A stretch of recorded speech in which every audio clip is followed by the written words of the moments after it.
Reggie, the baton has been passed for over a century here. We've been talking earlier about if it wasn't for the Willie Mays, the Jackie Robinson, the Reggie Jacksons, the three of us wouldn't have an opportunity to play. How emotional is it for you to come back to a play that you played with one of the greatest teams around? Alex, when people ask me a question like that, it's like coming back here is not easy. The racism that I played here, when I played here, the difficulty of going through different places where we traveled.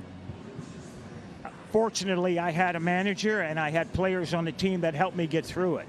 But I wouldn't wish it on anybody. People said to me today, I spoke, and they said, you think you're a better person? You think you won when you played here in Concord? I said, you know, I would never want to do it again. I walked into restaurants and they would point at me and said, can't eat here. I would go to a hotel and they say, then can't stay here. We went to Charlie Finley's country club for a welcome home dinner and they pointed me out with the N-word. He can't come in here. Finley marched the whole team out. Finally, they let me in there. He said, we're going to go to the diner and eat hamburgers. We'll go where we're wanted. Fortunately, I had a manager, Johnny McNamara, that if I couldn't eat in the place, nobody would eat. We'd get food to travel. If I couldn't stay in a hotel, they'd drive to the next hotel and find a place where I could stay.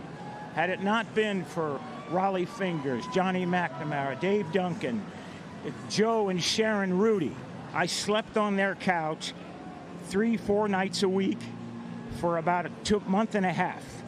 Finally, they were threatened that they would burn our apartment complex down unless I got out.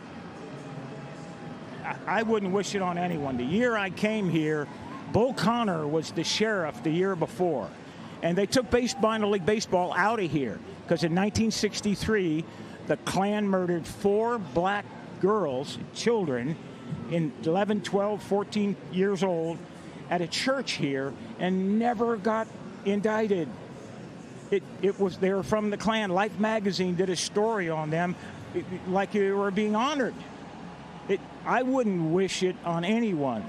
At the same time, had it not been for my white friends, had it not been for a white manager, and Rudy, Fingers, and Duncan, and Lee Myers, I would have never made it. I was too physically violent. I was ready to physically fight I'd have got killed here because I'd have beat someone's ass, and you'd have saw me in an oak tree somewhere. Reggie,